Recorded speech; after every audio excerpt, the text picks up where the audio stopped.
અયોધ્યા રામલલ્લા પ્રાણ પ્રતિષ્ઠાના 2 વર્ષ પૂર્ણ થતાં પાદરામાં સનાતન હિન્દુ રાષ્ટ્ર સંગઠન દ્વારા બ્લડ ડોનેશન કેમ્પ અને ભવ્ય ભંડારાનું આયોજન શ્રી રામ જન્મભૂમિ મંદિર ખાતે અયોધ્યામાં રામલલ્લાની પ્રાણ પ્રતિષ્ઠાને 2 વર્ષ પૂર્ણ થતાં પાદરા ખાતે સનાતન હિન્દુ રાષ્ટ્ર સંગઠન દ્વારા વિવિધ ધાર્મિક અને સામાજિક કાર્યક્રમોનું ભવ્ય આયોજન કરવામાં આવ્યું હતું। સનાતન હિન્દુ રાષ્ટ્ર સંગઠન પાદરા દ્વારા સતત સમાજહિત અને ધર્મ સેવા સંબંધિત અનેક કાર્યો કરવામાં આવે છે।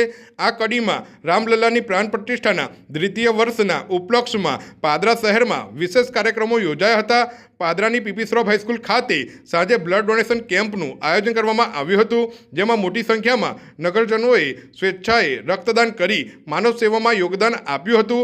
આ પ્રસંગે ભગવાન રામલલ્લાની મહાઆરતીનું પણ આયોજન કરવામાં આવ્યું હતું। મહાઆરતીમાં પાદરાના ધારાસભ્ય ચૈતન્યસિંહ ઝાલા સહિત નગરપાલિકા સભ્યો, ભાજપ સંગઠનના હોદ્દેદારો તેમજ સનાતન હિન્દુ રાષ્ટ્ર સંગઠનના કાર્યકરો ઉપસ્થિત રહ્યા હતા અને સૌએ મળીને રામલલ્લાની આરતી ઉતારી હતી। મહાઆરતી બાદ ભવ્ય ભંડારાનું આયોજન કરવામાં આવ્યું હતું, જેમાં મોટી સંખ્યામાં ભક્તોએ મહાપ્રસાદીનો લાભ લીધો હતો।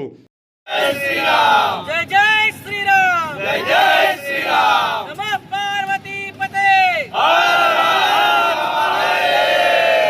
सर्वे हिंदू समाजનું ગૌરવ, हिंदू સમાજની આસ્થાનું પ્રતીક એવું ભગવાન શ્રી રામ જન્મભૂમિ અયોધ્યા મંદિર કે જેને 2 વર્ષ થઈ ગયા છે તેની ઉજવણીના ભાગરૂપે સમગ્ર ભારતમાં હિન્દુ સંગઠનો દ્વારા વિવિધ રીતે ઉજવણી કરવામાં આવી છે।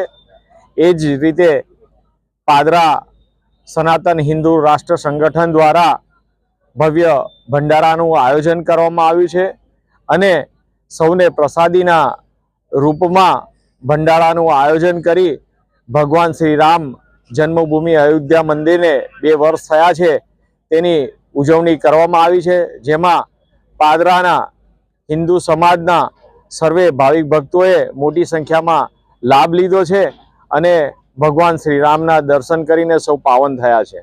જય સિયારામ, જય સોમનાથ, બાબા સીતારામ।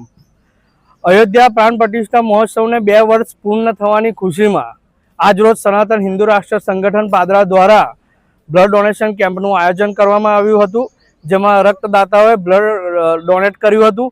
સાથે સાથે સનાતન હિન્દુ રાષ્ટ્ર સંગઠન પાદરા દ્વારા અયોધ્યા પ્રાણ પ્રતિષ્ઠા મહોત્સવને 2 વર્ષ પૂર્ણ થવાની ખુશીમાં સતત બીજા વર્ષે ભવ્ય ભંડારાનું આયોજન કરવામાં આવેલ હતું।